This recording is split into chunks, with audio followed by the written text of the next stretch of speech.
Mesdames, Messieurs, bonsoir. Amoureux du sport, je vous souhaite la bienvenue sur le plateau de la Grande Team. Ravi de vous retrouver en ce début de semaine pour notre rendez-vous sportif quotidien.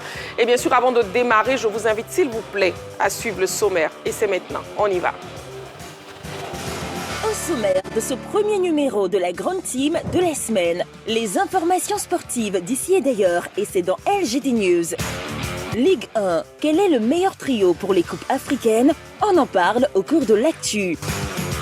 Sans oublier l'actualité des internationaux ivoiriens à l'étranger, et c'est dans la saga des pros.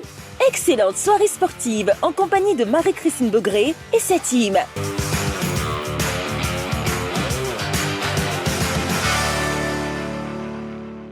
Et voilà la question LGT donc pour ce soir. Ligue 1, quel est le meilleur trio pour les coupes africaines? Ligue 1, quel est le meilleur trio pour les coupes africaines? Ce sera tout à l'heure l'objet du débat dans l'actu. Nous sommes en direct pour 90 minutes à parler sport. Bien sûr, la Grande Team, c'est votre émission chaque soir, du lundi au vendredi, en direct sur la 3 de 20h30 à 22h. Alors, pour ce lundi soir, je serai accompagné de Jean-Philippe.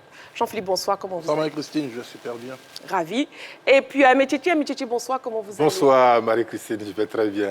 Ravi.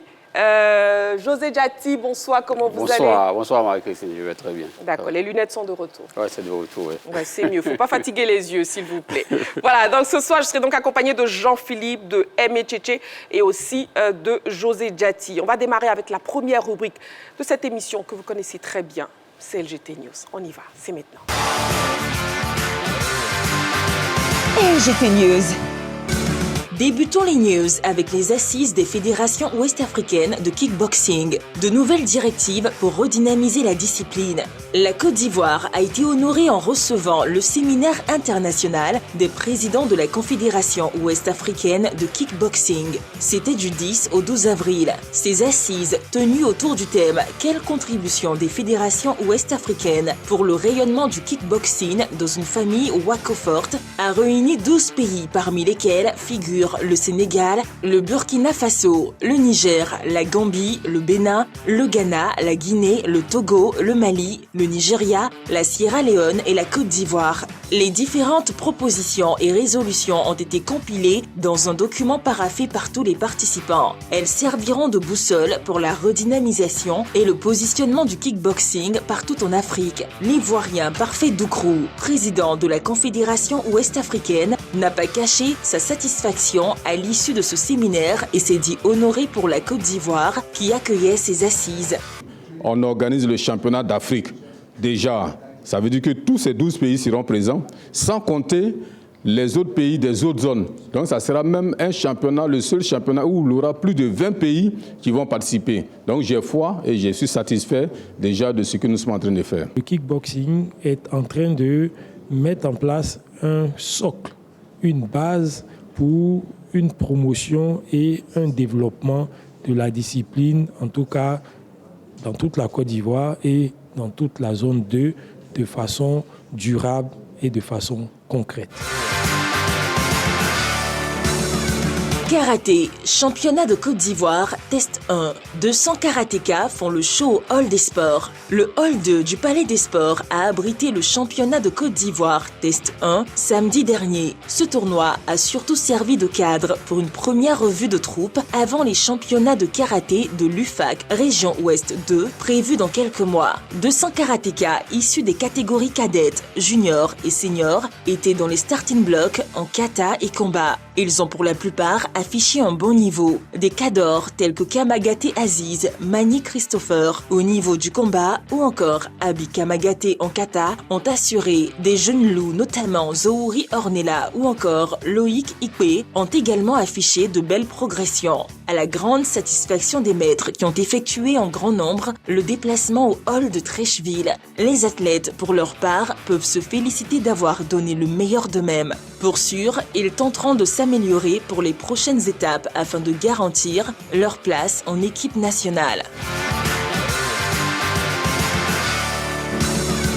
Basketball NBA, Milwaukee, Doc Rivers, le divorce consommé.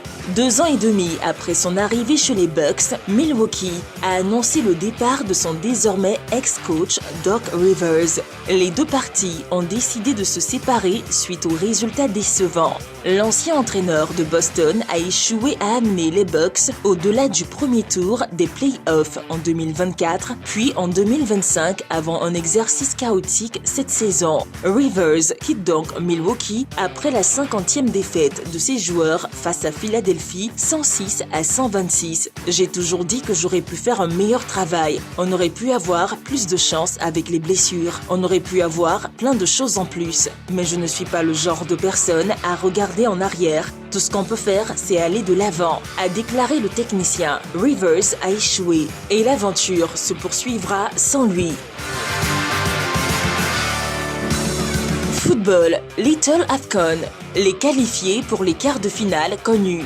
La deuxième édition du Little AFCON, dotée du trophée Dieng Ousseinou, bat son plein en ce moment. Samedi dernier, le stade Biafra de Treichville accueillait les derniers matchs des huitièmes de finale, notamment la poule B où le Ghana, le Maroc et la Tanzanie ont décroché leur billet pour la prochaine étape de ce tournoi de football dans lequel on retrouve des lois des Maracana et de basketball. Le Ghana s'est qualifié suite au forfait du Niger, tandis que le Maroc a dynamité le Nigeria 6-0. La Tanzanie, pour sa part, n'a eu aucune peine à se défaire de l'Afrique du Sud 2-0. Ces trois pays qualifiés rejoignent le Bénin, l'Éthiopie, la Côte d'Ivoire, la Tanzanie et l'Égypte repêchés. Le programme des quarts de finale s'annonce alléchant avec des affiches Égypte-Ghana, Éthiopie-Afrique du Sud le 2 mai, Côte d'Ivoire-Maroc, Bénin-Tanzanie le 9 mai prochain. Des matchs qui promettent. En tout cas, Ndakuramboua Stéphane, secrétaire général du Little AFCON, affiche sa satisfaction pour les premières rencontres de ce tournoi de l'intégration dont la finale est prévue pour le 8 août. Oui, nous sommes satisfaits parce que jouer un match de football à 2 touches de balle, vous voyez que ce n'est pas facile. Voilà, donc il faut avoir d'abord la maîtrise, la technique et puis voilà, se déplacer. Tout est réuni quoi en fait. Nous avons, comme on le dit, des talents cachés qu'on n'arrive pas à voir. Donc Little AFCON leur donne cette opportunité de montrer leurs talents. Coupe du Monde 2026, la RDC vole au secours de ses joueurs en club. Plusieurs joueurs de la République démocratique du Congo se sont fait coller une amende par leurs clubs respectifs pour avoir été retenus dans leur pays pour participer à l'hommage que leur nation leur rendait. Le gouvernement congolais, sensible à cette situation et se sentant fautif sur le comportement de ses compatriotes, a décidé de payer leurs amendes. Pour les amendes, vous vous adressez à la fédération et en paie. Donc, il ne faut pas que ça pèse sur vous. Peut-on lire sur un communiqué adressé aux joueurs. Le président Félix Tshisekedi a exhorté ses protégés à faire une bonne figure à cette Coupe du Monde. La RDC, faut-il le rappeler, évoluera dans le groupe K en compagnie du Portugal, de la Colombie et de l'Ouzbékistan.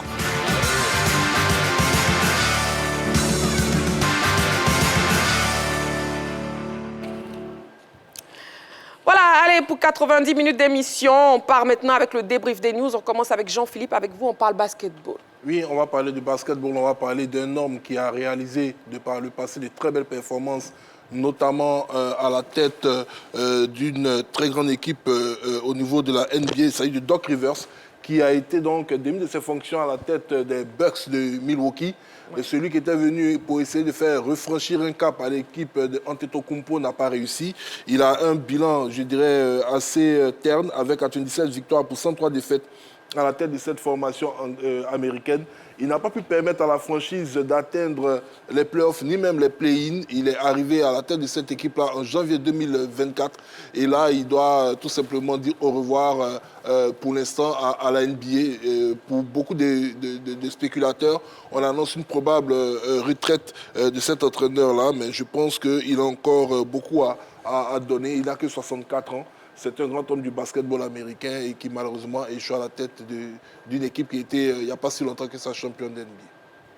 Voilà, c'est donc le divorce. Allez, et on poursuit avec Coupe du Monde 2026. La RDC vole au secours de ses joueurs en club. Michichi, on en parle avec vous. Oui, c'est que suite à la qualification historique des Léopards de la RDC, les clubs européens dans lesquels jouent les sélectionnés, certains sélectionnés, ont été ont amendé, ont fixé des amendes à certains joueurs. Et donc, le président de la République, son Excellence M. Étienne Tshisekedi, a demandé que la fédération ou l'État prennent en charge ces amendes. Il a dit qu'aucun joueur ne devrait payer de sa poche, ne devrait payer une quelconque amende parce que ce sont des héros. Alors que dans les règlements de la FIFA, vous devez rentrer dans un temps prévu, bien prévu, que les joueurs savent, c'est-à-dire 48 heures après le sacre, après le match. Malheureusement, ils sont restés plus longtemps parce qu'il y avait une parade, parce qu'il y avait des festivités là-bas dans leur pays. Eh bien, ça a entraîné le courroux des présidents de clubs ou des clubs européens qui ont décidé d'amender. Par exemple, Lille a décidé d'amender le capitaine de cette équipe nationale, Chancel Mbemba. Bien, le président a décidé de tout prendre à l'ordre. Tenez, il leur a même promis des villas à chacun et une voiture pour chaque joueur. Et il a dit que c'était des héros, ce qui est vrai parce qu'ils n'avaient pas vécu un tel exploit depuis 1974, rappelons-le. Exactement. 52 ans après la RDC qui est donc qualifiée pour la Coupe du Monde, c'est un événement. Du coup, les joueurs sont restés beaucoup plus longtemps au pays pour célébrer et ils ont été amendés dans les clubs, José Diati. Oui, je pense que certains joueurs quand même avaient quand même des raisons valables d'aller faire la fête quand même, parce qu'ils ont joué au Mexique quand même. Ils ont joué quand même au Mexique et venir en Afrique. Soit ils avaient le choix, soit quitter le Mexique et aller directement dans leur club, ou bien rejoindre le pays pour faire la fête. Mais je pense que c'est la majorité, ces joueurs étaient conscients du fait qu'ils allaient subir une amende. Donc ils ont préféré venir au pays pour faire la fête, parce que il faut reconnaître aussi, ça fait 52 ans quand même. Ils ne pouvaient pas se priver de ça. Le président les attendait avec tous les cadeaux qui allaient avec. Donc ils ont préféré, ils étaient conscients en fait, du fait que cette amende allait tomber.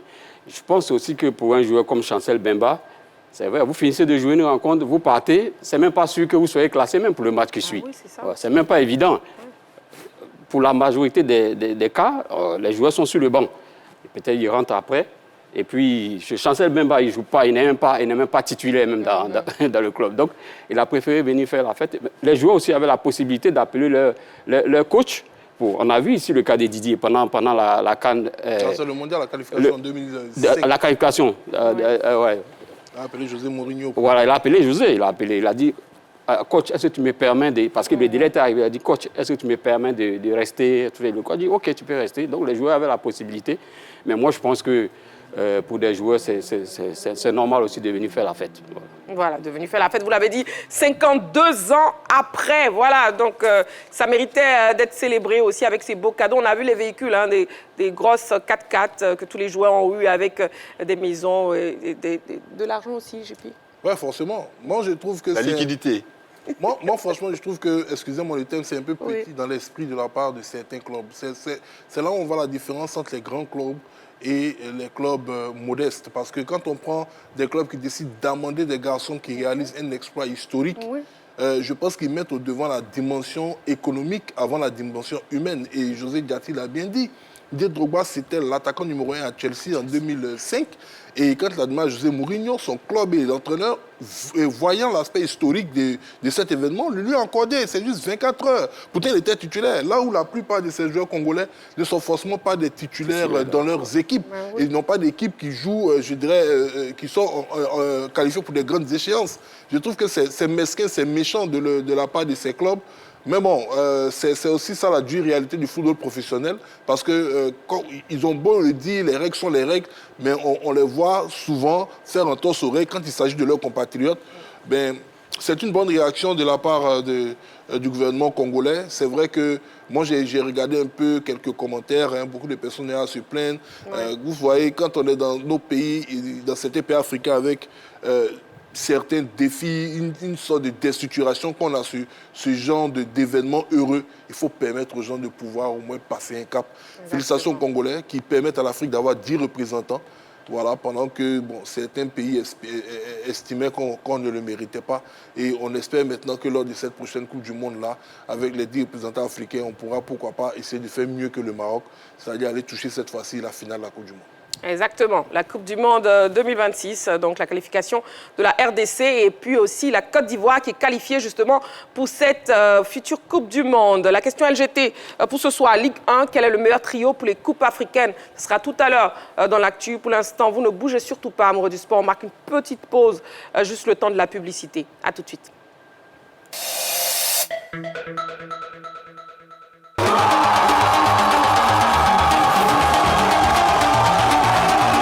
Le Midi, à l'heure du déjeuner, prends ta dose de fun en direct sur la 3. Téléplaisir, vous êtes dans le Midi, le Midi de IVMA, bienvenue, welcome, à quoi? Du lundi au vendredi, IVMAR et sa team t'offrent un rendez-vous 100% plaisir. Merci de vous applaudir bien fort. Info, divertissement. Invité de marque. Magic System revient toujours avec des albums. Viens chercher, j'ai pas trouvé quelqu'un comme toi. C'est l'album qui marque les 40 ans de carrière de David Taïro. Jeu avec de nombreux lots à gagner, le meilleur pour un vrai kiff.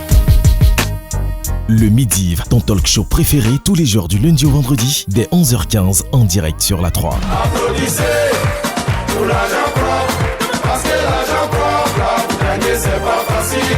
La 3, nous offrons 3 fois plus de musique.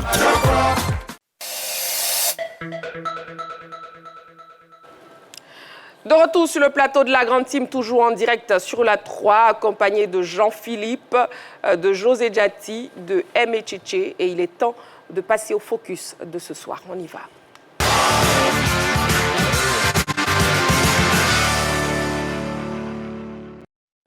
FIFA Series, les éléphants cartonnent.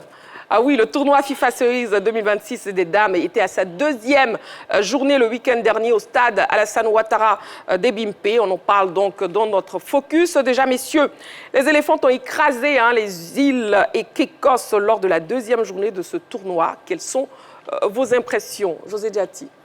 Oui, bon, les îles... Bon, en français... Turc et Kékos. Turc et Kékos, oui. Oui, mais en français, c'est turc et caïque. Voilà, c'est turc. Bon, on le dit en chose, mais c'est... Moi, disons en anglais. Bon, c'est une petite île, c'est des petites îles au niveau de l'Angleterre. Bon, ils ne sont pas très réputés pour le football, mais c'est l'esprit même du tournoi qu'il faut saluer. C'est l'esprit du tournoi qu'il faut saluer, puisque ça permet, la FIFA permet à des équipes des différentes autres confédérations de se croiser. Avant, on jouait nos matchs contre le Ghana, le Nigeria, tout ça, mais le score reflète quand même, pour moi, le score reflète parce que la Côte d'Ivoire quand même... 15 à 1. Oui, la Côte d'Ivoire quand même a pris un cran au-dessus de certaines formations quand même. Donc je pense que pour moi, bon, c'est vrai, le score est fleuve, mais ça reflète quand même la réalité. Et la présidente même de la fédération, qui est membre du conseil de la FIFA, la présidente de la fédération des Turcs et Caïques, a reconnu qu'effectivement, c'était un bon enseignement pour cette équipe-là. C'était bien pour eux de venir ici et de rencontrer des équipes comme la Côte d'Ivoire. D'accord. Donc, île Turc et Kékos, que José Diati ne veut pas prononcer. Oui, Aimé Tchétché, allez-y. Oui, alors après leur entrée fracassante face à la Mauritanie 8-0, ouais, elles ont continué sur leur lancée, les éléphantes, pour, vous allez dire, marcher sur les filles des îles Turques et Kékos, oui, avec ce score énorme de 15 buts à 1. 22 buts marqués, un seul encaissé en 2 matchs. C'est un bilan largement positif. En face, il y avait des équipes, on va dire, de moindre valeur, ayons le courage de le dire. Mais ça a quand même permis à Reynald Pedros et à ses filles de démontrer leur force Parce que dans ce genre de match, qualifié souvent de match d'entraînement, l'entraîneur ou le sélectionneur profite pour mettre davantage les filles en confiance, ces joueuses en confiance, notamment dans la finition au niveau de la surface de réparation, la surface de but. Eh bien, on peut dire que ces filles-là, nos filles ont largement réussi. C'est encore mis en exergue le talent de filles comme Dagba Essi, Frédéric Abrogua, Bernadette Amani et tous ses coéquipières. Donc on a vu une très belle équipe, même s'il n'y avait pas d'adversité en face.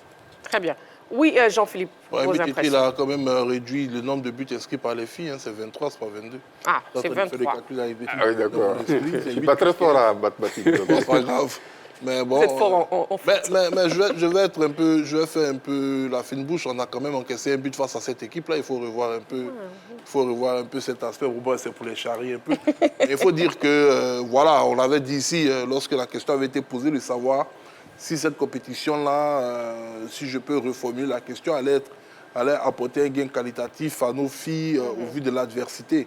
Et j'avais personnellement dit non, parce que nous qui suivons un peu le football féminin avons déjà anticipé sur la qualité de nos joueuses. C'est vrai que, je dirais, dans le format de la compétition, le soutien de la population, l'attractivité, la préparation de la Coupe d'Afrique des Nations, maintenant que le tournoi a lieu, je pense qu'il y a toujours du positif à en tirer. L'état d'esprit des filles, on voit qu'elles sont concentrées sur leurs objectifs, on voit qu'elles profitent pleinement de cette compétition-là pour peaufiner leur stratégie de jeu.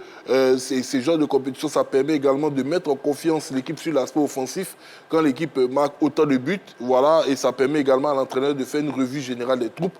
Et donc, sur ce volet-là, je pense que c'était quand même bien pensé de la part de la fédération, d'œuvrer pour qu'on puisse organiser cet événement. Maintenant, le niveau des adversaires, comme ça a été dit par la présidente de cette équipe qui, malheureusement, s'est inclinée 15-1 face à nous, si d'un côté, il y a un guillemets, on va dire des perdants, c'est-à-dire des équipes comme la Côte d'Ivoire qui n'ont pas pu jouer avec des formations d'un certain niveau pour mieux se challenger, il y a quand même des gagnantes qui sont ces petites équipes-là qui ont croisé quand même une nation forte du continent africain. Et c'est vrai que depuis très longtemps, la Côte d'Ivoire n'a plus participé à une compétition continentale, mais elle n'en demeure pas moins une équipe très dangereuse. Et on sait que c'était du fait de l'ancien format des qualifications de la Coupe d'Afrique qui était le format de qualification zonale et qui faisait que les meilleurs en Afrique de l'Ouest, qui étaient les meilleurs sur le continent, s'éliminaient entre elles. Et aujourd'hui que ce système-là a disparu, je pense qu'on va revenir à un système normal. Donc, félicitations aux filles. Maintenant, il va falloir terminer le boulot face au Pakistan, je crois, qui s'est incliné face à la Mauritanie. Grosse surprise. Grosse surprise, oui. Donc, voilà, je pense qu'à l'issue de ces 3 matchs-là, bon, le coach aura encore une meilleure idée, soit des renforts à apporter à son groupe, ou plus de certitude par rapport aux filles avec lesquelles il devra partir pour la compétition finale. Effectivement, vous l'avez dit, Jean-Philippe, défaite du Pakistan face à la Mauritanie, c'était une grosse surprise, on ne s'attendait pas. Oui, on ne s'attendait pas, vu ce que les Mauritaniens, vu ce que les Pakistanaises ont monté lors de leur première sortie. Eh bien, on peut toujours dire qu'on peut toujours penser, je n'ai pas vu personnellement le match, mais je pense que ça a dû être une histoire d'excès de confiance. Ou je ne sais pas trop quoi dire, mais les Mauritaniennes elles ont dû regarder les Mauritaniens de très haut. Parce que les Mauritaniens, la veille, avaient pris 8 buts face à nous. Voilà. Donc, je pense que c'est... Bon, elles se sont bien, je veux dire, les Mauritaniennes, elles se sont bien rééquilibrées pour pouvoir tenir tête à cette équipe qui partait, à mon sens, comme favorite déjà.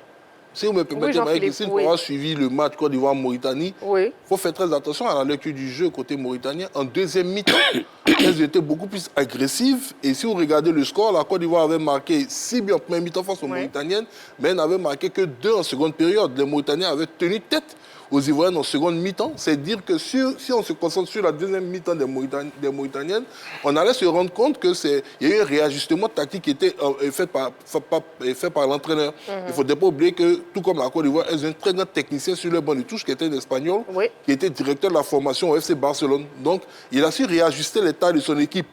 sur la première mi-temps face aux Ivoiriens en seconde période. Et donc, c'est normal, on pourrait dire que c'est la suite logique de leur progression dans cette compétition-là qui les amène à battre les Pakistanaises. Donc attention à cette équipe-là. Si elle apprend aussi vite, c'est que dans quelques années, parce qu'elles sont très jeunes, les filles mauritaniennes, elles pourraient créer d'énormes problèmes à leurs futurs adversaires. Et effectivement, vous l'avez dit, hein, l'équipe mauritanienne qui progresse très vite au vu de ce score face au Pakistan. Oui, José Diati. Oui, à l'image même de l'équipe féminine de Mauritanie, il faut parler même du football mauritanien qui est en progression depuis quelques années. Parce que le nouveau président de la fédération qui est arrivé a mis ça dans son... qui est d'ailleurs, comme on appelle, membre du comité exécutif de la CAF, a élaboré un programme. La FIFA avait, dans le temps, déporté pratiquement tous les programmes de formation et de progression des équipes en Mauritanie, de développement en Mauritanie. Donc, c'est pour cette raison qu'on a des techniciens qui arrivent là-bas, qui sont performants. Et le coach même l'a dit, après le match contre la Côte d'Ivoire, il dit qu'il a beaucoup appris et qu'il pense que l'équipe, après le match contre la Côte d'Ivoire, la deuxième rencontre ne sera pas la même. Et il a confirmé qu'il a progressé, il a appris de la rencontre qu'il a eue à la Côte d'Ivoire pour battre le Pakistan. Voilà. Voilà, en tout cas, victoire des éléphantes face aux îles turques Caïcos, 15-1. Et Véronique Conan a pu recueillir des réactions d'après-match des coachs. On suit ensemble, on regarde. Le sentiment d'avoir fait le travail avec 15 buts marqués, c'est sûr que c'est jamais simple de jouer une équipe beaucoup plus faible. Il faut être sérieux, appliqué, déterminé. Donc très heureux d'avoir marqué autant de buts, d'avoir fait du spectacle, voilà, le public était là au rendez-vous, on a vu un super public. Donc ça c'est une chose qui est très importante. Après, très déçu sur le but qu'on prend, bien sûr. Avec le statut et le niveau qu'on a, on doit pas prendre de but comme ça. On a été nonchalant, on a été pas bon sur cette phase arrêtée, et puis on l'a payé cash. Donc c'est une bonne leçon aussi, c'est-à-dire qu'il faut être prêt à toute éventualité, et félicitations à cette équipe de nous avoir marqué un but. Voilà, ils étaient très contents, ça s'est vu, et ça fait partie du jeu, mais malheureusement je suis très déçu de l'avoir pris. Ouais. Je dirais que l'équipe de Mauritanie, à chaque fois que les joueuses avaient été en contact avec les balles, j'ai l'impression qu'elles étaient plus motivées, elles étaient plus en colère. Donc je crois qu'on va devoir nous-mêmes travailler sur nous-mêmes et voir. Et oui, je confirme que pendant le match, on était très très faible face à l'adversaire et que c'est progressivement qu'on a commencé à s'adapter. Alors il y avait beaucoup de qualité pour notre côté avec Ray et Lamata. Alors c'était une bataille entre deux bonnes équipes. Et féliciter mon joueurs pour le match qu'ils ont fait. C'est la deuxième victoire à l'histoire du football féminin à la Fédération de Mauritanie. Alors c'est pas une autre fois à l'histoire. Et il félicitait l'autre équipe aussi pour le bon match qu'ils ont fait. Ils ont arrivé beaucoup de chances. Nous aussi avions deux opportunités claires. Alors c'est le match, c'est le football. Good afternoon, everyone. Alors bonsoir à tous. Je tiens déjà à féliciter l'équipe de la Côte d'Ivoire pour leur victoire de ce match. Alors concernant notre équipe, nous avons une équipe qui est constituée de plusieurs jeunes filles, de beaucoup de jeunes filles qui continuent d'apprendre, qui sont nouvelles. On n'a pas l'habitude de participer à une compétition de cette envergure. Donc c'est plus une leçon pour nous pour faire mieux aux prochaines compétitions éventuelles. Voilà, impression donc après l'interview des coachs. Oui, Jean-Philippe. Bon, je pense que chaque entraîneur a parlé un peu de son sentiment. Côté ivoirien, Renal Pedros est revenu sur le fait d'avoir encaissé un but. Je l'ai dit déjà dans la préparation pour la CAN. Face à une équipe d'un niveau aussi faible, il faut toujours rester concentré. Il a dit que c'est une leçon pour les filles, parce que quand elles vont aller jouer la compétition continentale, elles auront des équipes avec un niveau très élevé et aucun relâchement ne sera permis. Du côté de l'entraîneur du Pakistan, il a dit face à la Mauritanie, sa formation était très faible et il a senti ses joueuses beaucoup nerveuses. Et je le disais ici avant d'avoir écouté son intervention. Les Mauritaniennes, sur la deuxième mi-temps face aux Ivoiriennes, elles étaient très physiques. Je pense que c'était l'une des clés de leur succès face aux Pakistanaises. Et quant à l'entraîneur de la Mauritanie, il s'est montré fier, très fier de ces filles qui ont relevé la tête et qui surtout ont permis d'enregistrer la deuxième victoire de l'histoire du football féminin mauritanien. Donc c'est très encourageant pour lui. Et puis bon, quant à l'entraîneur des îles Caïques, même si c'est exprimé en anglais, on a parfaitement compris qu'il parlait de la différence de niveau, excusez-moi, qu'il y a entre sa sélection et une équipe comme celle de la Côte d'Ivoire qui s'est fait ressentir sur le terrain. Donc chacun va tirer les leçons de cette opposition et puis essayer de faire progresser encore plus son équipe dans les défauts qui ont été décelés. Très bien. JP, vous rejoignez José Diati dans l'appellation. Vous préférez en français? Bon, je préfère Caïcos. Voilà, il préfère Caïcos. Voilà, vous êtes seul, José Diati. Et puis, parlons un peu, s'il vous plaît, messieurs, de nos cadettes accrochées 0-0 par leurs homologues de Sierra Leonaise dans le cadre du match, justement, aller des éliminatoires du mondial de leur catégorie. Réaction, Aimé Tchétché. Ben écoutez, c'est toujours dans la logique des préparations. Après les U23, U20, les U16 à Montaigu, on a dit que nos sélections étaient dans une très bonne dynamique. Il fallait profiter de toutes les dates pour pouvoir, tant que possible, permettre à nos filles et à nos garçons de se comparer, de se mesurer aux autres. Je pense que c'est dans ce cadre-là et c'est une très très belle initiative. Très bien. Oui, José Diati. Oui, comme Métier le dit, ça c'est qu'il faut se réjouir d'abord du fait que dans toutes les catégories, on a quand même des équipes. Quoi. Ça, c'est quand même quelque chose de bien. Et ça rentre toujours dans le cadre des préparations. Je pense que c'est tout bon pour toutes les sélections de croiser des équipes qui puissent pour mesurer un peu le degré de forme de chaque sélection. Je pense que c'est déjà bon. Et puis bon, on va continuer dans ce sens-là. Voilà. Parfait. Alors, avant de clore le chapitre football féminin, oui, Jean-Philippe. Non, mais c'est le résultat des éliminatoires de la Coupe du Monde de leur catégorie. Oui, oui. C'est à Abidjan. Effectivement. C'est un mauvais résultat, il faut le dire clairement. Là, on n'est plus en match amical, on parle d'éliminatoires pour aller en Coupe du Monde. Oui, mais je pense que c'est déjà bon. Je pense qu'elles se feront accrocher face à la Sierra Leone. Vous l'avez dit. Non, la Sierra Leone est au-dessus de nous, dans cette catégorie. Dans cette catégorie, la Sierra Leone est au-dessus. Non, elle peut être au-dessus parce qu'on a un retard, ça c'est évident, dans la mise en place des sélections de jeunes. Et là, c'était le match aller, elles ont le match retour. Oui, c'est ce que je dis, mais c'est chez nous. On se complique la tâche, il le dit lui-même.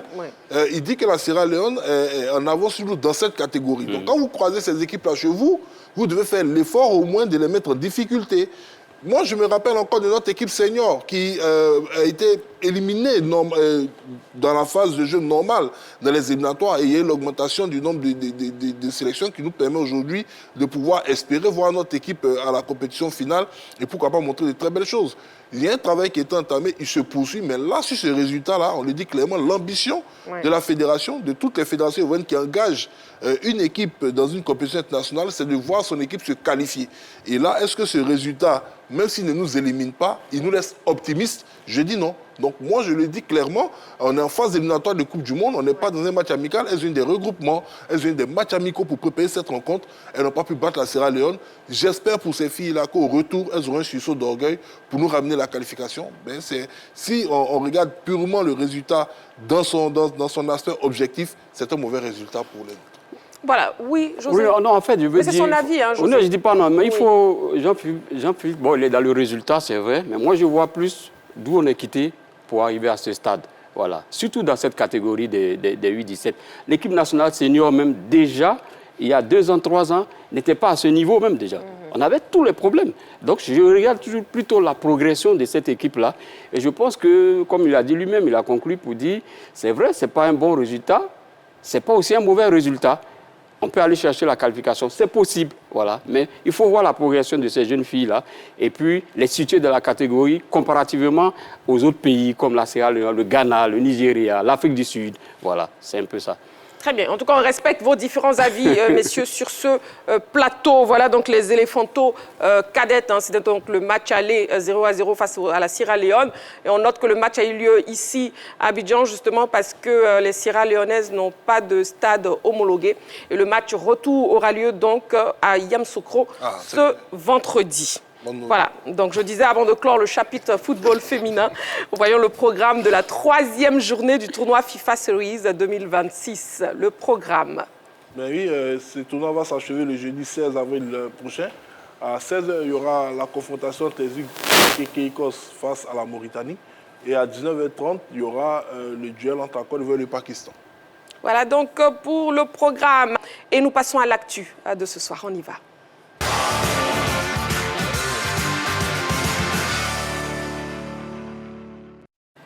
Une question LGT comme chaque soir pour vous permettre de participer à l'émission Ligue 1. Quel est le meilleur trio pour les coupes africaines? Ligue 1, quel est le meilleur trio pour les coupes africaines? Vous avez la page Facebook de la 3 disponible, vous pouvez nous écrire.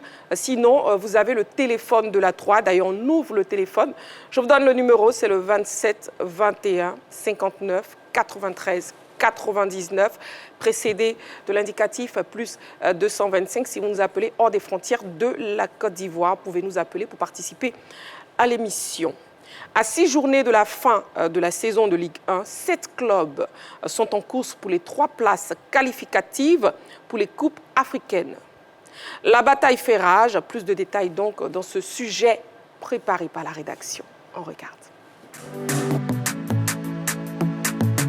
En Ligue 1, la bataille pour les coupes africaines fait rage. C'est l'un des enjeux majeurs au moment où le championnat entre dans sa phase décisive. Les 2 premiers au classement disputeront la Ligue des champions de la CAF, tandis que le 3e obtiendra un ticket pour la Coupe de la Confédération. Au terme de la 24e journée disputée ce week-end, la SIG Mimosa, victorieuse du Stella Club d'Adjamé, caracole en tête du classement. Si les Mimos ne sont pas encore mathématiquement champions à 6 journées de la fin du championnat, ils ont au moins quasiment assurer leur participation à la plus prestigieuse des compétitions continentales interclubs. Avec 14 points d'avance sur le FC Mouna, 3e, il est certain que les jaunes et noirs termineront à l'une des 2 premières places du classement. Pour les 2 autres tickets africains, la course est très ouverte. 6 équipes logées de la 2e à la 7e place nous paraissent à même d'arracher les 2 sésames. Il s'agit du FC San Pedro, du FC Mouna, de la FAD, du CO Korogo, de l'US Chologo et du Stade d'Abidjan. Auteur du carton de la saison face au Racing Club d'Abidjan 6-0, l'équipe d'Akopé fait preuve d'une régularité remarquable dans le peloton de tête depuis le début de la saison. Elle est dans une bonne dynamique, tout comme les académiciens du plateau et les yéyés, auteurs d'une belle remontée au classement de cette manche retour. Quant au tandem nordiste constitué du COK et de l'US Chologo, il est loin d'avoir dit son dernier mot. 3 de ces 6 clubs, à savoir le FC San Pedro, le Stade d'Abidjan et la FAD, connaissent bien le parfum des coupes africaines. Les 2 premiers ont disputé la phase de poule des compétitions continentales ces 2 dernières saisons. Quant aux hommes du plateau, ils n'ont jamais pu dépasser les tours préliminaires. Pour ce qui est du FC Mouna, du CO Korogo et de l'US Chologo, l'Afrique serait une découverte pour eux. Pour tous ces clubs, jouer une compétition continentale recouvre d'une part un enjeu financier important, en plus de la subvention fédérale qui part de 15 millions à 25 millions de francs CFA, les équipes qualifiées bénéficient d'une prime de 50 000 $, soit 30 millions de francs CFA dès la phase préliminaire. D'autre part, jouer une coupe africaine reste une belle vitrine, non seulement pour la notoriété des clubs, mais aussi pour exposer les talents des joueurs en vue d'éventuels transferts. Cependant, l'intérêt général réside ailleurs, car ce que la famille du football ivoirien attend de ses représentants en coupe africaine, c'est d'accéder aux phases de poule afin de glaner des points pour figurer dans le top 12 du ranking CAF. En tenant compte de cette mission, quelle équipe vous semble les mieux armées? Ligue 1, quel est le meilleur trio pour les coupes africaines? La question LGT est donc posée pour ce soir et avant d'entamer notre discussion, je vous propose déjà de voir les résultats et le classement de la 24e journée de la Ligue 1. Au niveau des résultats, le Mouna FC a battu l'équipe de Sol FC 6-0. Le Racing Club s'est incliné face à l'US Chologo 1-0. FC Oza a perdu face à ES Agboville 0-1. Le CO Korogo également s'est incliné face à Iska 2-1. La SEC Mimosa a pris le meilleur sur le Sela Club d'Adjamé 1-0. La SOA et Zoma FC se sont séparés dos à dos 1-1. La FAD s'est inclinée face au FC San Pedro 2-0. Boaké FC a perdu face au Stade d'Abidjan 1-0. Au niveau du classement actualisé, la SEC est en tête avec 52 points plus 27, suivi du FC San Pedro qui totalise 44 points plus 11. Le FC Mouna est troisième avec 38 points plus 10. Le Stade d'Abidjan arrive à la 4e position avec 36 points plus 3, suivi de la FAD 5e 35 points plus 4. Et quand on regarde dans le bas du classement, on a bien évidemment Sol FC et l'US Agboville qui sont pour l'instant relégables, respectivement avec 27 points, moins 17 et 25 points, moins 11. Et juste au-dessus d'eux, on a FC Oza et le Racing Club qui sont également en danger.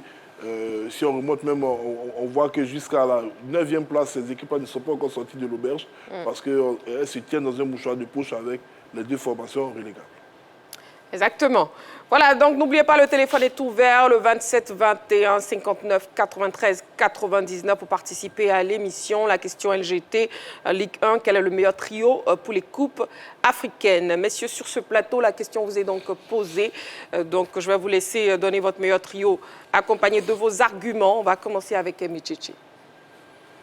Ben, le trio, j'allais dire, pour moi, il y a plus qu'un trio. Mais comme... oui, il y a plus d'équipes, il y a plus d'équipes qui méritent d'être en Coupe africaine cette saison.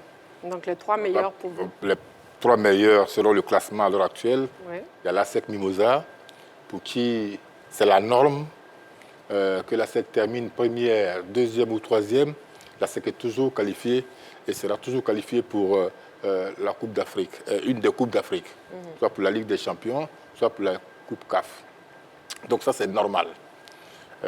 Ensuite, il y a le Football Club San Pedro, qui est juste derrière la SEC, qui pourrait éventuellement suivre la SEC en Ligue des Champions. Si d'ici là, il n'y a pas une dégringolade dans les matchs à venir. C'est une équipe qui a de l'allure, qui a un projet sportif clair,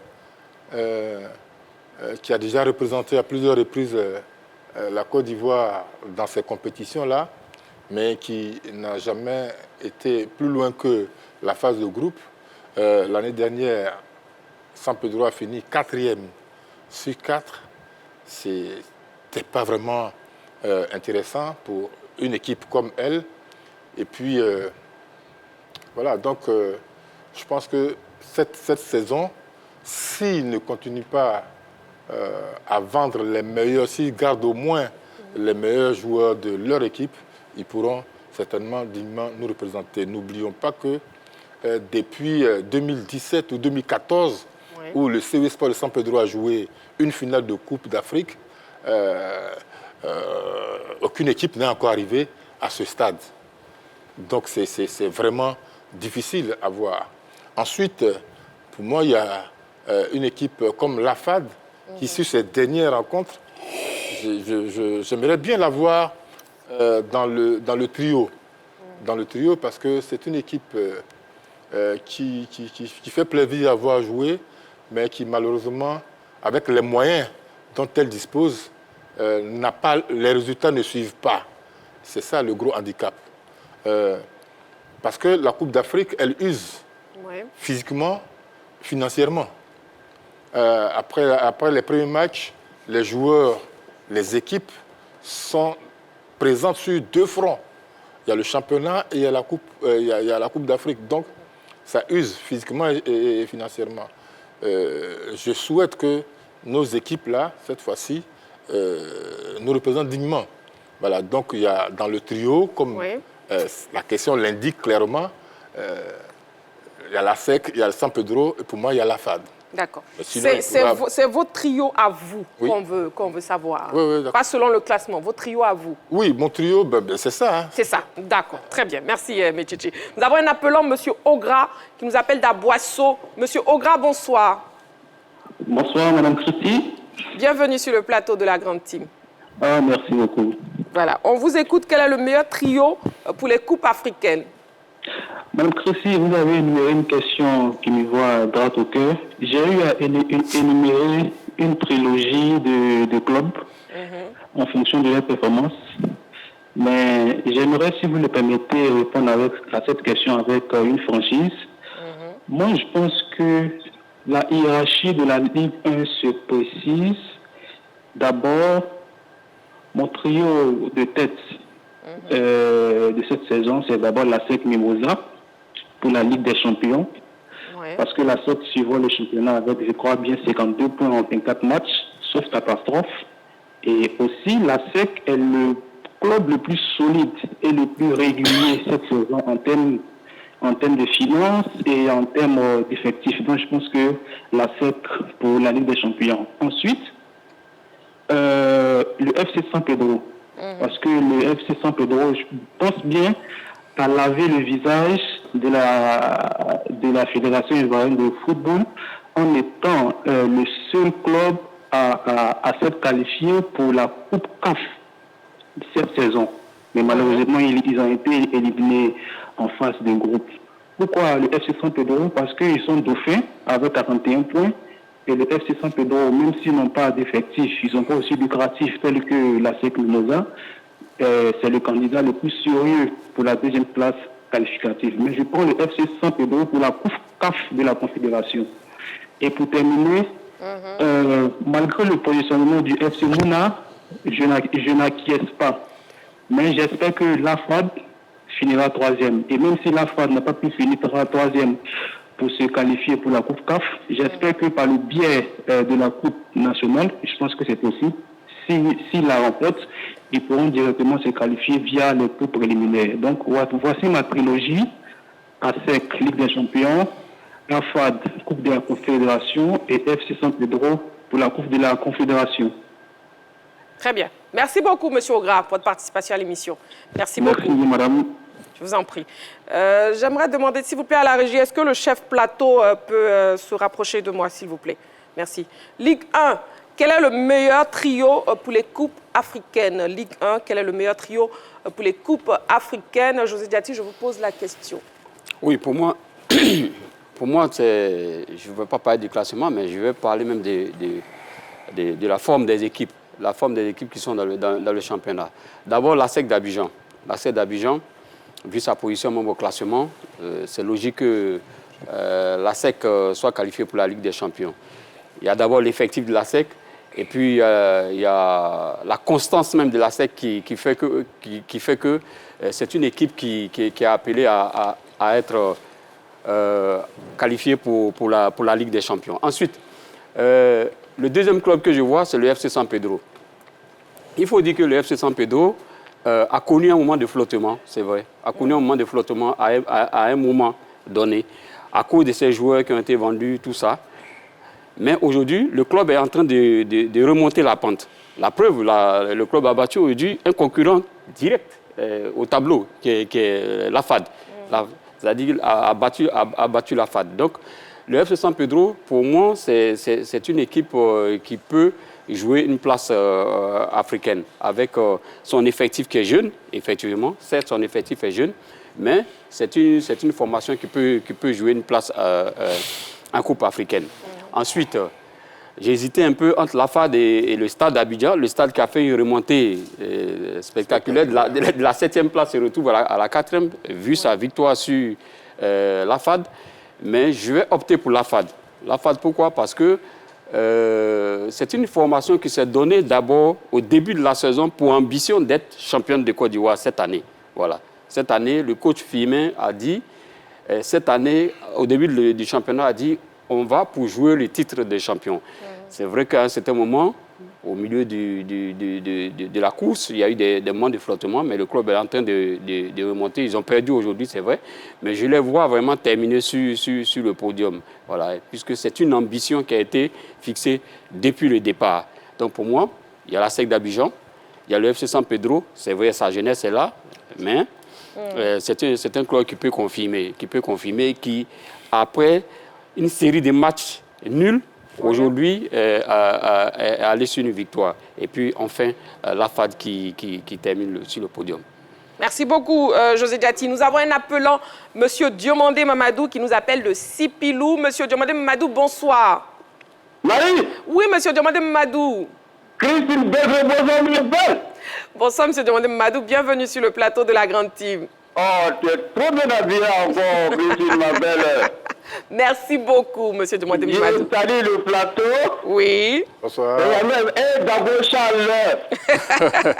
Mais quand il est là, vous n'appelez pas. Oh, Monsieur Diomandé. Vraiment, bon. Je demande d'abord de faire le mot mathématiquement. Oui. Il n'est qu'à prendre le mot moralement maintenant. D'accord. Bon, la question pour ce soir, Monsieur Diomandé Mamadou, Ligue 1, quel est le meilleur trio pour les coupes africaines? Bon, Gano, tu es bien habillé, c'est un bon signe pour les Mimos. Merci. Donc, je dis d'abord les champions Mimosa. Et puis, Sapedro, mais je demande aux joueurs de Sapedro de renforcer leur équipe et de ne pas voir les pépites là, et de ne pas voir les meilleurs pour rapporter pour combattre la tech. Et puis, les yeux là-dessus ne pas le courage de vraiment de pousser pour nous suivre. Christine? Oui, Monsieur Diomandé Mamadou. Bon, Abraham, mathématiquement, c'est mort. D'accord, Merci beaucoup, Monsieur Diomandé Mamadou, qui nous appelait donc de Sipilou. Voilà, la question LGT, Ligue 1, quel est le meilleur trio pour les coupes africaines? On a donc écouté les arguments de José Diati, on a écouté les arguments de Aimé Tchétché avec son trio aussi. On écoute le trio maintenant de Jean-Philippe avec ses arguments. Mais moi, je pense que le meilleur trio pour la Côte d'Ivoire doit être constitué d'équipes ambitieuses sur la scène continentale. Parce qu'il faut le dire clairement, en Côte d'Ivoire, il y a des équipes qui n'ont qu'une ambition locale, restreinte, et il y a des équipes qui essaient de se repositionner sur la scène internationale. Et puis, il y a une troisième classe qui tente par à-coup de tout simplement essayer de briller sur la scène internationale et de revenir souvent assez tôt pour essayer de sauver les meubles au niveau de la Ligue 1. Donc, vous allez regarder le classement du championnat ivoirien, vous allez vous rendre compte que dans le haut du classement, il y a certaines équipes qui, bien qu'étant bien positionnées, n'ont pas encore pour ambition d'aller attaquer l'Afrique parce qu'elles savent pertinemment qu'elles ne sont pas encore prêtes, tant au niveau de l'effectif que de la préparation, pour aller se frotter à ces joutes internationales. Je vais parler, avec tout le respect que j'ai pour ces équipes-là, par exemple du COK, de l'US Chologo qui est à sa première année, je crois, au niveau de la Ligue 1, donc qui est plus dans l'esprit du maintien. Je peux parler également de l'équipe de Mouna, pratiquement qui est également dans l'esprit du maintien. Ce sont des équipes qui réalisent de très belles choses, dont les compétitions continentales pourraient être un bonus pour elles. Donc, si elles sont qualifiées, il est évident qu'elles ne vont pas mettre énormément de moyens financiers pour recruter des joueurs à fort coût pour espérer aller attaquer ces compétitions. Donc, il faut des équipes ambitieuses, c'est-à-dire des équipes qui ont les moyens de leur politique et qui ont vraiment la volonté d'aller attaquer le continent africain. Et malheureusement, dans cette Ligue 1, il n'y a qu'une seule équipe qui a cette ambition-là. C'est la SEC Mimosa. C'est la SEC. Quand la SEC est la seule équipe, quand elle sort, je dirais, de la Coupe africaine, c'est un drame. C'est un drame et les dirigeants le ressentent. Ce n'est pas seulement pour l'aspect financier, mais c'est pour l'aspect historique également. Donc, moi, je mets tout là-haut dans mon trio, la SEC Mimosa, qui ambitionne de repartir en Ligue des Champions, d'autant plus que dernièrement, une autre équipe ivoirienne avait démontré qu'à part la SEC, il y avait la capacité d'aller jouer les phases de groupe de la Ligue des Champions, c'est le Stade d'Abidjan. Et moi, pour moi, c'est la deuxième équipe. C'est une équipe qui a su montrer, dès sa montée en Ligue 1, qu'elle était venue pour reprendre sa place historique. Et malheureusement, cette saison, il y a eu le départ de leur entraîneur, et ils l'ont reconnu en interne, un mauvais travail de la cellule de recrutement qui n'a pas su recruter les joueurs qu'il fallait pour pouvoir maintenir l'ambition des stadistes, mais le président a vite rectifié cela et comme on le sait, homme très ambitieux, il veut bien terminer cette saison pour revenir en compétition continentale. Donc lui, par exemple, il a cette ambition de voir ce stade-là repartir, encore jouer des phases de groupe, des compétitions continentales. Et puis, la troisième équipe qui, moi, c'est vraiment, je ne vais pas dire un coup de gueule, mais c'est... Je ne vais pas dire également une déception, mais c'est tout comme. C'est pour moi le FC San Pedro. Voilà, je les mets par défaut dans ce trio parce que quand on a les moyens de cette équipe-là, je pense qu'on doit faire preuve de beaucoup plus d'ambition que ça. Et pour moi, San Pedro ne fait vraiment pas preuve d'une grande ambition sur la scène continentale. Elle a joué, certes, la phase de groupe de la compétition CAF, mais quand j'ai parlé d'ambition, Marie-Christine, on a tous vu une équipe qui est dans cette compétition, qui a son artificier, son meilleur buteur, celui-là même qui est meilleur buteur de la compétition, qui la vend à son adversaire dans le même groupe en pleine compétition. Bon, quand on voit ça, on s'est dit, c'est pas possible. Donc, malheureusement, pour le football ivoirien aujourd'hui, il y a une équipe qui a les moyens de ses ambitions, qui est la SEC Mimosa, qui est ambitieuse. Il y a une équipe qui essaie d'accompagner la SEC et le Stade d'Abidjan. Et puis derrière, bon, je pense que la porte est ouverte, mais comme la question demande un trio, pour moi, ce serait ASEC, Stade d'Abidjan et l'équipe de FC San Pedro. FC San Pedro. Merci beaucoup, Jean-Philippe. Sur la page Facebook de la 3, nous avons M. Claver Kouadio Kwame qui nous dit bonsoir, Madame Marie-Christine Begré, bonsoir à vous et sa team. Je pense que le meilleur trio pour la future compétition africaine est l'ASEC Mimosa, le FC San Pedro et le Mouna FC. Et puis on a M. Ousmane Kone qui nous dit ASEC Mimosa, FC San Pedro, au stade d'Abidjan. Voilà donc leurs différents trios. L'entraîneur Julien Chevalier et le buteur Kevin Bakaré se sont exprimés au terme de la victoire face au Stella Club. On l'écoute. C'était pas facile, parce qu'on a vu un adversaire qui est venu pour essayer de nous contenir. Ils ont tenté un changement de coach, un changement de schéma tactique renforcé défensivement, et il fallait être habile, malin, patient, mais juste, et on a manqué beaucoup de justesse en première période. Il y avait déjà des choses pas mal, mais on a vu qu'il fallait être très concentré, on a failli se faire surprendre sur un ou deux contres, et derrière, même une fois le joueur expulsé, ça ne changeait pas grand-chose à leur plan. C'était renforcé défensivement, 5 derrière, 3 milieux, un autre qui venait aider, et un qui reste devant. Ça, c'était en première mi-temps, et en deuxième, il n'y a plus personne qui restait devant, donc c'était le même bloc à déséquilibrer. Il a fallu être patient et s'améliorer un peu en justesse, et les entrants ont apporté cette qualité qui nous manquait sur un moment du match pour faire la différence. Donc c'est bien, on peut compter sur les joueurs qui rentrent. C'est important et c'est une victoire très importante parce qu'on sait très bien que rien n'est fini. Là, on a eu un match difficile et c'est bien d'arriver à remporter ce genre de match pour maintenir le cap et aller chercher le titre. Effectivement, on se sent vraiment bien. Je me sens heureux d'avoir marqué ce but-là, qui nous donne encore 3 points et qui nous avance encore envers le titre. Bon, c'est Dieu et puis il y a le travail aussi. Je pense que ce mélange-là, c'est ça qui nous donne encore la force. Et ce carton rouge nous a fait énormément de bien. Mais sans le carton rouge, on allait forcer et gagner cette équipe. Voilà, et nous avons un appelant. Monsieur Kone Yakuba, bonsoir. Il nous appelle de Lakota. Bonsoir, la petite Marie-Christine Begré. Oh, vous êtes un amour. Merci beaucoup. Bienvenue sur le plateau de la Grande Team. Je voudrais saluer également votre plateau. Oui. Bonsoir. Bonsoir. Et puis, rendre l'hommage vivifiant au brillantissime Philippe Oria. Monsieur Kone Yakuba. Bon, avec ses analyses pointues. Monsieur Kone Yakuba, on vous écoute. Ligue 1, quel est le meilleur trio pour les coupes africaines? C'est pour dire que j'épouse totalement ce qu'a dit Oria. Voilà. Vous savez, la SEC aujourd'hui sur le circuit national, c'est la meilleure équipe. C'est l'équipe la mieux organisée. Et puis il y a une équipe qui a connu sa renaissance après avoir souffert terriblement, qu'on appelle le Stade d'Abidjan. Et puis qui s'est organisée, qui est arrivée pas à pas et qui veut s'installer au sommet du football ivoirien. Qui a commis beaucoup d'erreurs dans son management l'an dernier. Et donc, qui a compris très rapidement qu'il fallait rectifier le tir. Et puis aujourd'hui, qui était tout à fait au bas du tableau, qui est en train de monter progressivement, qui est 4e. C'est une équipe qui est ambitieuse. Elle a des grands dirigeants.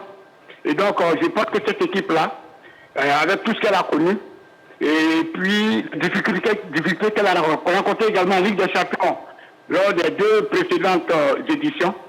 Elle va mieux s'organiser pour essayer de s'inspirer de la Ligue d'Abidjan et puis représenter le football ivoirien de façon digne. À côté de ces 2 équipes qui font partie des classiques du football ivoirien, je pourrais citer, comme Oria l'a dit, par défaut San Pedro, une équipe qui a de gros moyens, mais qui de façon surréaliste, se trompe très très souvent. Elle donne l'impression de privilégier le commercial au détriment de l'ambition. Mais bon, on peut la prendre par défaut et puis l'intégrer à ce trio-là. Et je pense que ce trio-là peut permettre à la Côte d'Ivoire de le verbe footballistique de façon appropriée sur le continent africain Et donc, je voudrais vous remercier pour la qualité de votre émission. Vous êtes une femme extraordinaire. Merci vous êtes brillantissime aussi. Merci parce beaucoup. que vous travaillez de façon correcte. Merci et il y a beaucoup. tellement de chaleur humaine dans ce que vous faites que tous les soirs nous attendons et puis nous vous suivons. Ouh là là. Bravo à vous. Merci infiniment. Merci beaucoup, Monsieur Kone Yacouba. Merci infiniment. Vos mots nous touchent fortement. Merci beaucoup. Merci de nous suivre chaque soir, du lundi au vendredi, de 20h30 à 22h. Merci de nous encourager. Merci beaucoup. Merci aussi pour Jean-Philippe, le brillantissime. Voilà, et puis soyez un peu souriants, messieurs. Oui, merci beaucoup, Aimé Tchétché, pour votre consultance chaque soir. Merci, José Diati. Merci, Jean-Philippe. Et merci aux autres qui ne sont pas présents ce soir. Voilà, allez, la question LGT, Ligue 1, quel est le meilleur trio pour les coupes africaines? Ligue 1, quel est le meilleur trio pour les coupes africaines? Vous avez le téléphone de la 3, le 27 21 59 93 99. Et aussi, vous avez la page Facebook de la 3. Parlons de l'ASEC Mimosa qui a battu justement le Stella Club. Parlons particulièrement du Stella Club. José Diati, est-ce qu'il n'est pas sous la menace d'une relégation, le Stella Oui. Non, je ne pense pas. Bon, ils ont senti le coup venir. On a vu le coach Rigo Gervais qui est revenu en force sur le banc de tout. Ça fait 2 matchs qu'il est là, mais il a quitté la direction sportive pour revenir à la direction technique même, pour prendre le club. Mais je ne pense pas que le Stella puisse être relégué en 2e division. Je ne pense pas. Je pense qu'ils vont se maintenir. Métier. Non, les Magnans ne risquent pas de partir en 2e division. Ils se donneront tous les moyens pour rester en Ligue 1, ça c'est sûr. Après, ils ont eu un coup de malchance face à l'ASEC Mimosa. Ils ont eu un carton rouge au moment où ils commençaient à dominer et jouer leur football. Ils ont été handicapés par ce carton. Donc, après, mais ce n'est pas une équipe constante. C'est ça le défaut du Stella. Le Stella a caracolé en tête de ce championnat en début de saison. Après, l'équipe s'est ramollie, elle s'est retrouvée dans le ventre mou du tableau. Elle n'en est pas sortie jusqu'à la période des matchs retour, jusqu'en début de match retour, avant de montrer le bout du nez, remonter progressivement. Mais voilà, c'est une équipe qui n'est pas constante. Et c'est ça le danger avec la gravité de la situation des stylistes.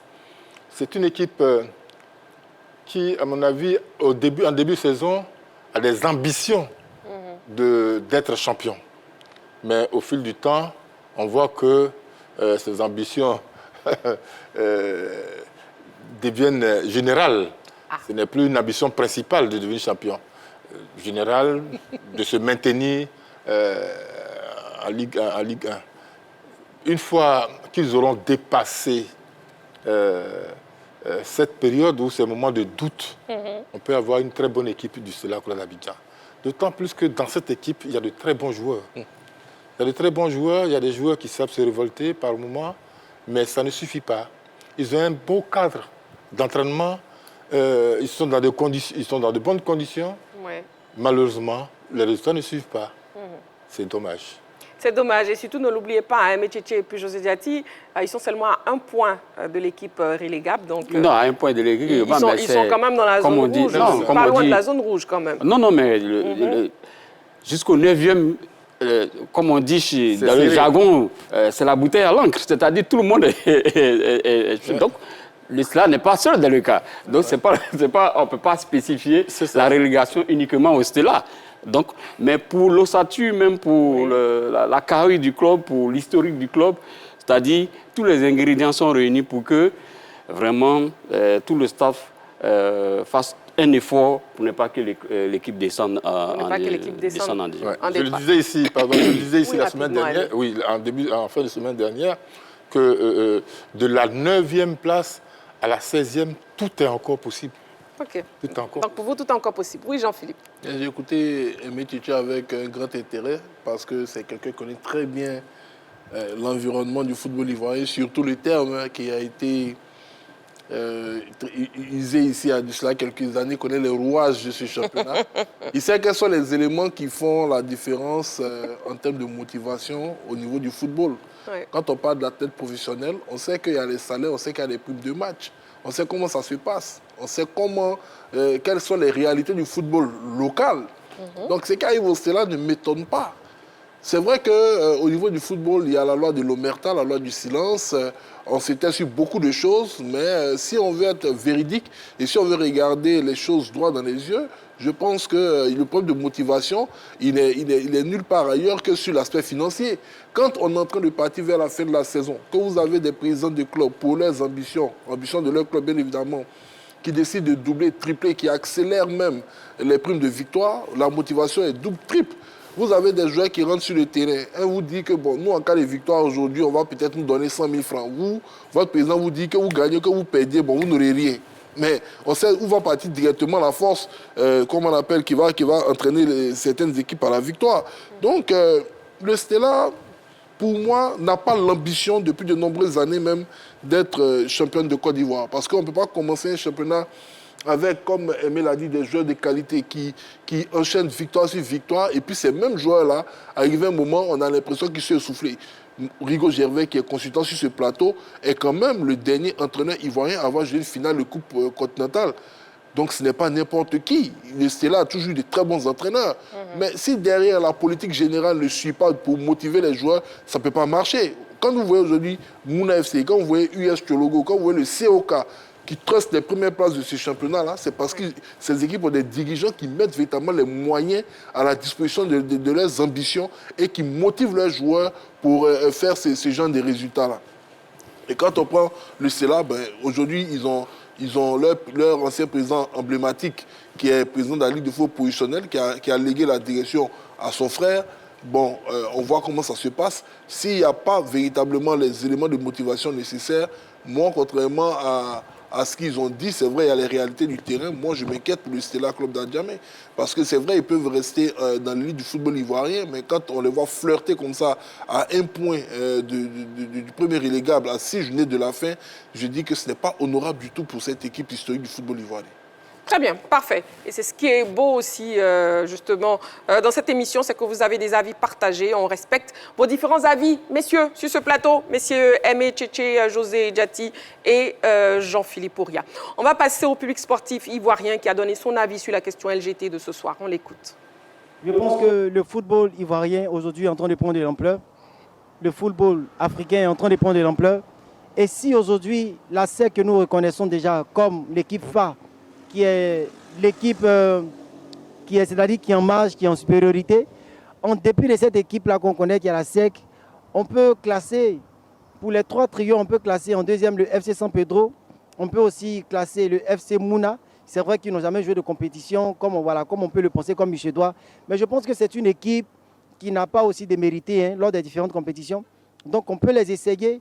Et pour moi, je pense que le FC Mouna peut toujours sortir. Bon, comme on le dit dans notre jargon, un peu sorti dans dos. Voilà. Les 3 trios, on a d'abord la SEC, ceux de San Pedro et puis la FAD. Parce que ce sont les 3 équipes qui ont l'habitude de participer à ce championnat. Le FC Mouna, il peut participer, mais vu que c'est sa première fois, la probabilité est un peu faible. Raison pour laquelle la FAD, vu que la FAD est 4e, la FAD n'est pas loin. C'est juste 3 points qui les séparent. Donc la FAD peut substituer Turc. Je vois notre jaune et noir toujours à SEC Mimosa, où saison passée, ils n'ont pas pu avoir cette opportunité. Mais pourquoi pas cette année, on veut voir la SEC vraiment, parce que la SEC est toujours, ça nous fait beaucoup de rêver ici dans le football. Donc on a besoin toujours de notre ASEC.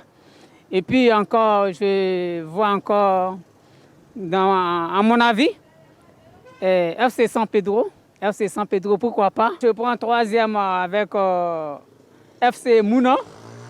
FC Mouna, je peux dire, il vient d'arriver pas trop longtemps, mais il peut aussi faire mieux. Il peut présenter la Côte d'Ivoire aussi, c'est possible. Et puis, bon, il y a mon équipe que je ne peux pas oublier. J'aime encore cette équipe aussi. Bien vrai, mais ils sont, je crois, bien 7e en championnat, le stade d'Abidjan. Mais bon, ils sont beaucoup loin. Je pense que ça sera difficile. Ça sera difficile, mais c'est le football. Pourquoi pas? Avec le courage, la force, ça peut encore aller. Voilà, il peut encore aller peut-être que deuxième. S'il soit aussi deuxième, pourquoi pas? Merci beaucoup au public sportif ivoirien. Voilà, nous poursuivons notre émission avec la dernière rubrique pour ce soir. Il s'agit de Saga des pros. C'est maintenant.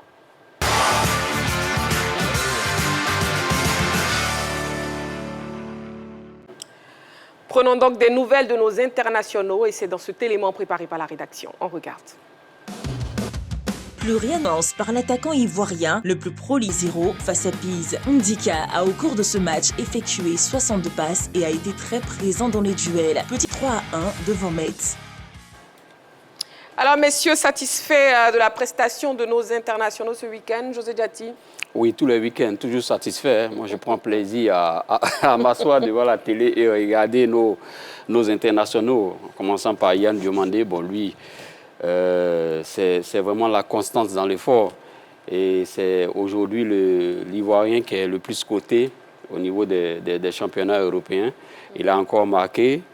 Bazoumana, qui lui aussi a marqué. Donc, c'est toute une équipe, c'est toute une sélection, c'est tous des joueurs qui sont très en forme au niveau de la sélection. Sans compter, comme je disais la semaine dernière, comment on appelle, Ndika.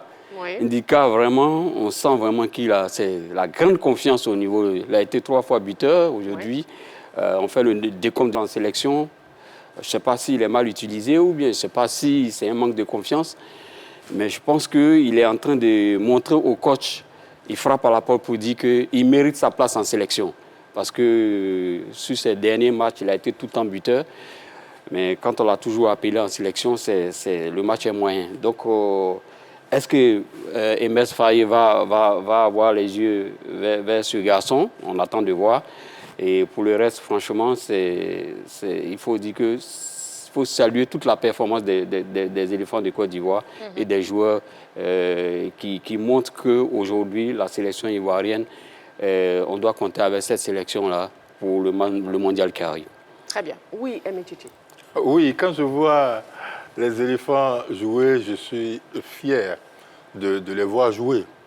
Voilà, quand vous prenez un garçon comme Ndika, c'est un défenseur aujourd'hui de classe mondiale.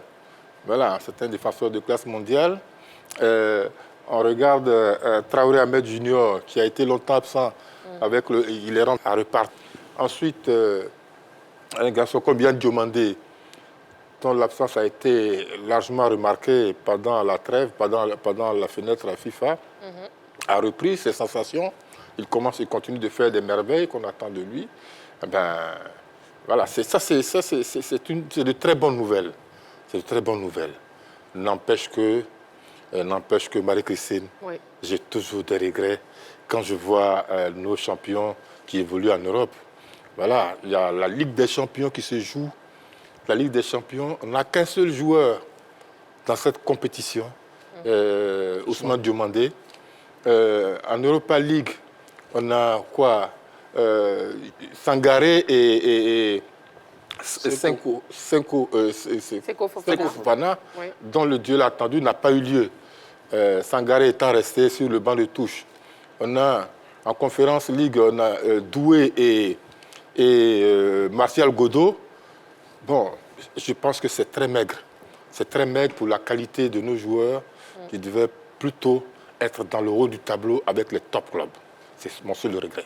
D'accord, très bien. Parlons des points positifs. Oui, Jean-Philippe. Je pense que la réponse à l'amertume d'Emetiti se fera sûrement la saison prochaine, quand on voit que la Juventus de Turin a levé l'option d'achat de Jérémy Boga et que le club est bien placé pour jouer une compétition continentale l'année prochaine. Et donc je pense que Jérémy Boga et la Juventus ont retrouvé une compétition continentale. Jérémy Boga, tout à l'heure, Diati parlait de ses prestations en équipe nationale. Est-ce qu'il était mal utilisé? Il faut dire que Luciano Spalletti l'utilise aujourd'hui en faux 9,5. Donc, ils l'ont réaxé et depuis qu'on l'a remis à ce positionnement-là, et il s'est montré très efficace. C'est assez paradoxal quand on sait que la Côte d'Ivoire, pendant un certain moment, se cherchait un profil de 9,5 alors qu'il y avait Boga, mais aucun entraîneur n'avait songé à lui donner donc, cette possibilité-là dans l'évolution de son jeu. Mais bon, ça permet également d'offrir une autre option à l'entraîneur local Faye Mers qui ne l'avait pas appelé lors de la dernière fenêtre alors qu'il avait déjà montré les prémices de ce qu'il réalisait en Italie. Lui qui était élu meilleur joueur du mois de mars du championnat italien, c'est pas rien. Et donc voilà, on attendra de voir s'il sera la surprise dans la liste de Faye Mers pour le prochain mondial. Que dire de nos représentants d'Allemagne, notamment Touré Bazoumana et Yann Diomandé? Ben, tout à l'heure, vous avez donné les statistiques, mais est-ce que vous savez ce que signifient les statistiques dans les championnats? Yann Diomandé est le 7e meilleur buteur du championnat d'Allemagne actuellement. C'est pas rien. Et Bazoumana est le 5e meilleur passeur du championnat d'Allemagne. Donc, c'est pour vous donner, je dirais, une certaine lecture de ce qu'il réalise dans ce championnat d'Allemagne. C'est vrai qu'on est énormément impressionné par Yann Diomandé, mais ce que Bazoumana réalise dans un championnat, c'est de très belles choses. Je ne veux même pas parler du cas d'Indika. Pour moi, Indika, qui aujourd'hui fait partie des défenseurs africains avec la plus forte valeur marchande, 35 millions d'euros selon Transfer Market, devrait depuis fort longtemps quitter l'AS Roma, le championnat d'Italie, pour viser des clubs beaucoup plus ambitieux. Mais je pense que à la fin de la Coupe du Monde, beaucoup de nos joueurs vont se trouver dans les top clubs, c'est une évidence. C'est vrai que Saga des pros a regardé ces garçons, mais je suis allé voir également les statistiques d'un garçon comme Inao. Oui. C'est vraiment démentiel. Je pense que le garçon mérite même peut-être un petit temps de repos parce qu'il joue pratiquement tous les matchs de sa formation. Donc bref, à quelques semaines de la Coupe du Monde, je dirais que nos éléphants sont très en forme dans leurs clubs respectifs. Effectivement, on parlait de Bazoumana Touré. Bazoumana, 3 buts et 12 passes décisives. Oui, José Diati, Bazoumana Touré. Ça, les statistiques parlent pour lui. Hein. Les statistiques parlent pour lui. Jean-Philippe vient de le dire. Au niveau du championnat allemand, c'est l'un des joueurs qui est prolifique et puis qui est très en vue. Voilà, qui est très en vue. Bon, c'est vrai que le championnat allemand était championnat aussi joueur, mais il faut reconnaître que le garçon, quand même, moi, c'est surtout sa progression. Il a beaucoup progressé. Il a vraiment beaucoup progressé. Pour un joueur qui a été révélé même à la CAN. Hein. C'est à la CAN qui a été révélé. Oui. Entre la CAN et maintenant, il faut voir vraiment la progression du joueur. Ça prouve que le joueur a pris de la confiance à partir de la CAN. Et aujourd'hui, il se révèle, il se montre encore un peu plus volumineux dans son jeu quand il est reparti en club. Et je pense que c'est encore lui et Yann Diomandé, je pense que ce sont les joueurs aujourd'hui, quand on va à la fin de la saison, on va voir vraiment leur valeur marchande vraiment monter haut. Et puis, je pense aussi qu'ils vont partir de leur club. Bon, c'est vrai que Yann, le club ne veut pas me laisser partir, mais on connaît, c'est pour faire monter la surenchère. Quand le chèque va tomber, ils vont le laisser partir. D'accord. Vous pensez qu'ils vont animer le prochain mercato? Je pense vraiment. OK. Oui, Aimé Chichi. Sur Bazoumana? Oui, sur Bazoumana. Je pense qu'indéniablement, c'est un garçon pétri de talent, qui a beaucoup de qualité. On l'a même fait jouer latéral. Il s'est adapté. C'est un garçon qui a beaucoup de qualité. Je pense que pendant la Coupe du Monde, s'il est encore bien portant, je le lui souhaite de tout cœur, c'est quelqu'un qui peut nous apporter de grosses satisfactions. Parce qu'ils ont pour eux, avec Yann Diomandé, la jeunesse, la fougue, la détermination. Et puis, comme on dit chez nous, ils se frottent tous les jours au blanc. Donc, pendant la Coupe du Monde, ils vont vouloir montrer ce dont ils sont capables. Surtout qu'ils jouent en Allemagne. Et on jouera l'Allemagne. Très bien. Et puis, messieurs, est-ce que vous pensez, parlons de Yann Diomandé, qu'il a son ticket pour les mondiales? Je pense que c'est l'un des premiers noms qui vont être cochés sur la liste du coach Faye Mers pour plusieurs raisons. Comme on l'a dit, c'est l'un des plus grands prospects du football mondial. Il va forcément faire partie des têtes d'affiche de la FIFA pour cette grosse compétition à venir. Voilà. Je pense que c'est l'une des forces que la Côte d'Ivoire a aujourd'hui, d'avoir un garçon comme Yann Diomandé qui, je crois, au classement des meilleurs dribbleurs en Europe, si ma mémoire est bonne, est 4e, je crois, 4e meilleur dribbleur en Europe, devant des garçons comme Olysée, devant des garçons comme Kylian Mbappé. Voilà, donc je pense que c'est Lamine Yamal, j'ai oublié le deuxième. Il doit être 3e ou 4e meilleur dribbleur en Europe. Donc vous voyez, aujourd'hui, le football veut revivre à travers ce genre d'athlètes, des garçons capables de faire la différence en 1 contre 1. Et même si Emile Faye, je dirais même à la volonté de partir avec, entre guillemets, des robots, la FIFA va lui dire non, il faut que Yann vienne. Il y a de gros intérêts financiers en jeu. Mais bon, je pense qu'il a mérité amplement sa place en sélection pour le mondial, de parce qu'il a réalisé depuis maintenant 2 saisons, pratiquement. C'est un athlète qui est vraiment formidable. José Diaty confirme, présence confirmée pour Non, vous je pense que si on veut citer 3 joueurs en sélection qui sont assurés d'être présents à la CAN. Sauf problème physique. Oui, physique, si on veut les citer, je pense qu'il y a Yaya, il y a Ndika et puis il y a Yann Diomandé. Il y a même Ahmad qui aujourd'hui... Je pense que ça, il n'y a pas de doute là-dessus. D'abord, il y a son état de forme qui est là, voilà, aujourd'hui. Et puis, il y a son positionnement dans le couloir. Voilà. Je pense que là-bas aussi, il n'a pas trop de problèmes. Voilà. Et puis, bon, c'est le joueur le plus en forme du moment au niveau de la sélection. Donc, il n'y a pas de raison à ce qu'il ne soit pas appelé au mondial. Si tout se passe bien, franchement, au niveau de la santé. Au niveau de la santé, Inch'Allah. Oui, le dernier mot revient à Métchéché. Le dernier mot, eh bien, quel honneur. Yann Diomandé. Oui, Yann Diomandé. Alors, je dirais que, oui, si je devais faire la liste, ce serait la première personne à cocher. Ce serait le premier nom à cocher. Parce qu'il remplit toutes les cases. Hein. Défensivement, le gars, il s'est beaucoup amélioré depuis que je suis ces matchs. Il était toujours tenté d'aller vers l'avant, marquer des buts. Aujourd'hui, il replie défensivement, triple dribble. Voilà, c'est un joueur extraordinaire. Merci beaucoup, messieurs. Voilà, c'est la fin de la grande team pour ce soir. Merci Jean-Philippe. Merci Métchéché. Je vous en prie. Merci José Diaty. Merci beaucoup à vous, amoureux du sport. Rendez-vous est donc pris demain en direct, 20h30. D'ici là, prenez soin de vous et n'oubliez pas, faites toujours du sport.